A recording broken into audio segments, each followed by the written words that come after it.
नमस्ते, welcome to my ब्याक YouTube channel. I hope सबैजना आरामै हुनुहुन्छ होला। म पनि सन्चै छु। हामी चाहिँ अहिले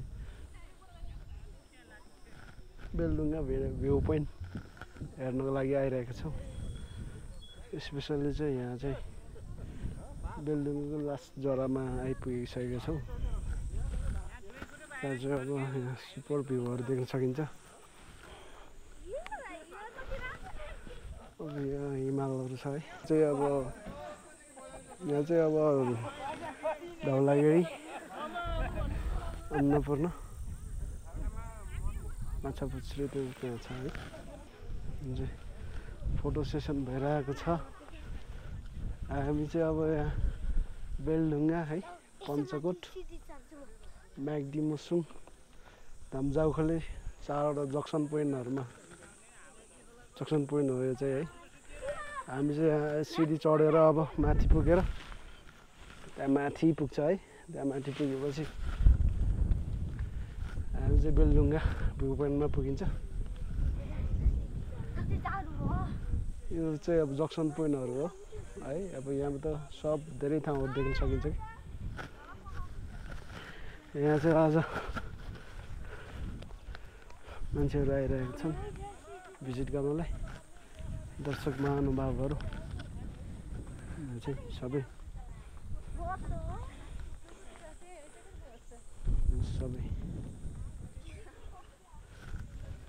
भिजिट गर्न आउनुभएको छ। दर्शक महानुभावहरू चाहिँ व्यवस्थित गरिरहेको छ है। तपाईँको सिडीहरू राम्रो बनाएको रहेछ है। पहिला आउँदा चाहिँ थिएन, अहिले चाहिँ राम्रो भएको रहेछ। सालो ठिक छ के हो, भोक लगाएर? ल ठिक छ। हाम्रो साथमा चाहिँ मेरो सालो केटा पनि आएको छ है। यो भिरको जरा जरा गइन्छ। यो भिरको टपमा है हामी पुग्नु चाहिँ यहाँ चाहिँ एउटा गोपाल डाँडा छ कि, त्यो ठाउँलाई चाहिँ बेलढुङ्गा भन्छ।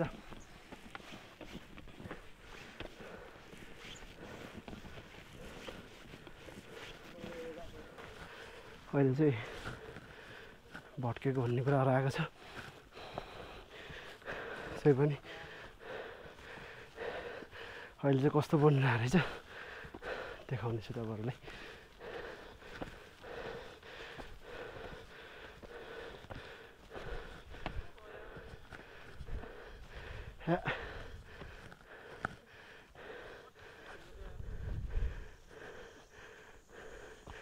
अनि यो अहिलेको अहिले त सबै गइरहेको रहेछ त्यहाँ।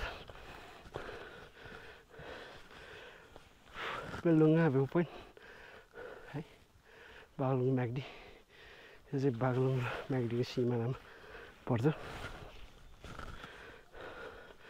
यहाँ चाहिँ त्यो धेरै हाइटमा थियो कि अझै। अहिले त अब पुरै गएछ नि त्यहाँ त।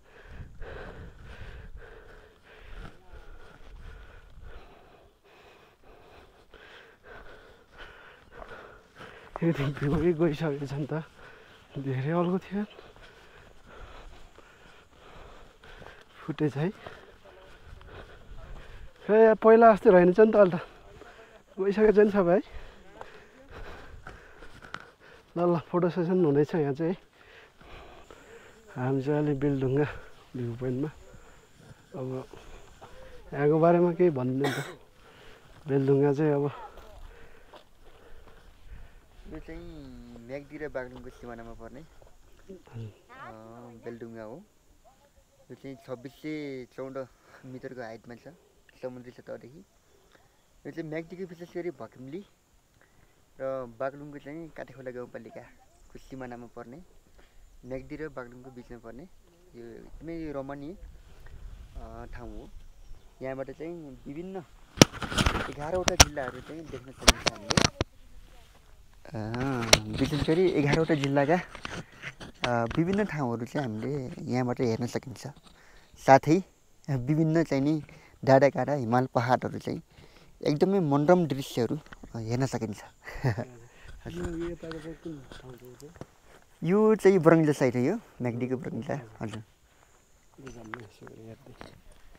मलाई थाहा छैन क्या फेरि, मलाई पनि त्यति उयो त छैन है। यो चाहिँ बागलुङको काठेकोला गाउँपालिका हो होइन। यो सबै बागलुङ जिल्ला पर्यो, यो पुरै यो बागलुङ जिल्ला। उताको चाहिँ गुल्मीतिर पर्छ यताको है। मलाई पनि ठ्याक्कै त्यो कुन चाहिँ सिमाना कहाँ पर्छ थाहा छैन होइन, तर 11वटा जिल्लाहरू चाहिँ भन्ने कुरो छ। हजुर त्यो यो ढुरीको उतापट्टि बिचमा छ नि सेतो, त्यो हल्का बाटो जस्तो देखियो नि, हो त्यो चाहिँ डाँडेगौँडा। यो चाहिँ यो टिप्लेटी धुरी भयो, यो खासै फेमस छैन होइन। त्यो चाहिँ डाँडेगौँडा भ्यू पोइन्ट।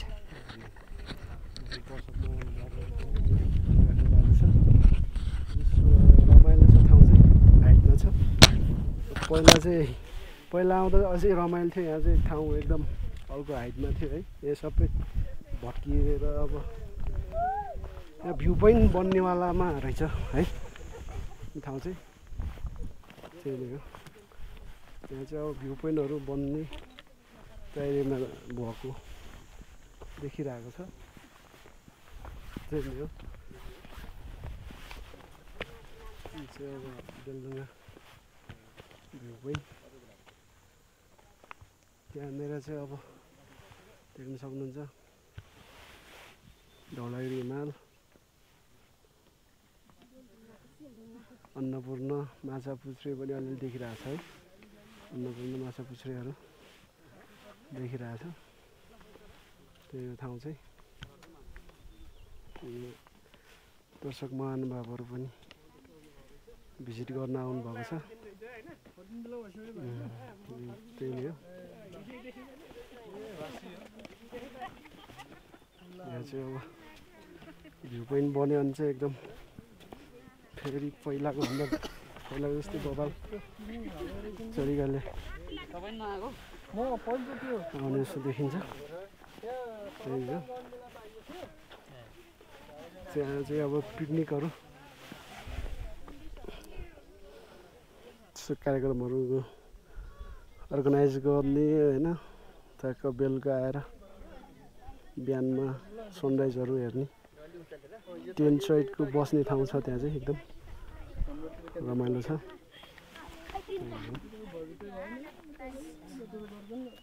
जङ्गलहरूको वरिपरि जङ्गलहरू है।